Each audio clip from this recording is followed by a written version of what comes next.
Hello friends, আশা করি সবাই অনেক ভালো আছো। আর আমার এই ছবিটা থেকে কি তোমরা বুঝতে পারছো যে আজকের এই ভিডিওটা কী নিয়ে হতে চলেছে?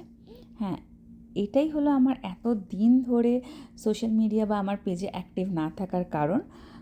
তো বলেই ফেলি, গত 23শে May we are blessed with a beautiful baby boy, যার জন্যই এতদিন আমি কোনো রকম কোনো ভিডিও বানিয়ে উঠতে পারিনি, কারণ পুরো প্রেগন্যান্সি জার্নিটা প্রচণ্ড ব্যস্ততার মধ্যে কেটেছে।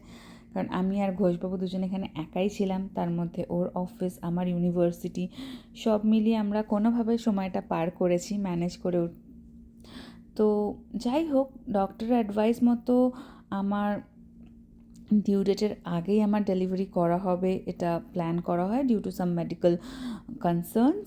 তো ডক্টর আমাকে রাতে অ্যাডমিট হতে বলে। It was a plan, nothing was unplanned, but ডক্টরের ইচ্ছা অ্যান্ড ভগবানের ইচ্ছা দুটোই আলাদা ছিল। আমি রাত্রিবেলা ডিনার করে হসপিটালে আসি, অ্যান্ড প্ল্যান ছিল এটা যে আমাকে লেবার ইন্ডিউস করা হবে অ্যান্ড হোপফুলি নেক্সট ডের মধ্যে আমার ডেলিভারি হয়ে যাবে। বাট প্রসেসটা পুরোটাই ফেল হয়, একবার না দুবার ডক্টর লেবার ইন্ডিউস করার চেষ্টা করে অ্যান্ড সেটা সাকসেসফুল হয়নি। তো ডাক্তারকে এমার্জেন্সি সি সেকশনে যেতে হয়, কারণ বেবির হার্ট রেট ফল করছিল। তো মাঝে যেহেতু দুটো ইন্ডাকশনের মাঝে গ্যাপ দিতে হয়, তাই আমাকে লেবার রুম থেকে আবার নর্মাল ইউনিটে শিফট করা হয়, সেখানে দুদিনের গ্যাপ দেওয়া হয় অ্যান্ড যেখানে আমার সমস্ত রকম টেক কেয়ার করা হচ্ছিলো, খাওয়া দাওয়া সব কিছুই হসপিটাল থেকে আসছিলো।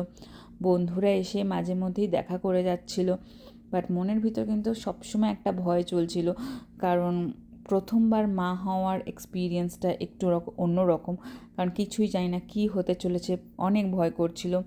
তো ডক্টর আমাকে বলেছিল, তুমি দুদিন এনজয় করো, এখানে খাওয়া দাওয়া করো, রেস্ট করো অ্যান্ড রিল্যাক্স করো তোমার মাইন্ড, সো আমরা আবার লেবার ইন্ডিউস করতে পারি।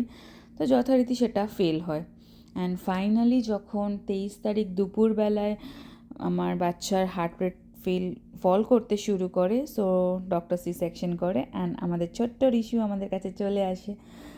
সো তারপরে বেশ, যাদের সি সেকশন হয়েছে তারা জানে যে কীরকম অবস্থা হয়, বাট হ্যাঁ, ওই রিশুর মুখ দেখে সব কিছুই একদম সমস্ত ব্যথা কষ্ট আমি ভুলে গেছিলাম। অ্যান্ড সি সেকশন হওয়ার 3 দিন বাদে ডক্টর আমাদের ডিসচার্জ দিয়ে দেয় অ্যান্ড এই দিনটা ছিল রিশুকে নিয়ে বাড়ি আসার সময়। অ্যান্ড আমার বাড়িতে আমার শাশুড়ি মা ওয়েট করছিল আমাদের জন্য। একদম মিক্স ফিলিং, প্রথমবার বাড়ি যাচ্ছি, দুজনে বাড়ি থেকে বেরিয়েছিলাম আর এবার আসছিলাম, 3জনে মিলে বাড়ি ফিরছিলাম।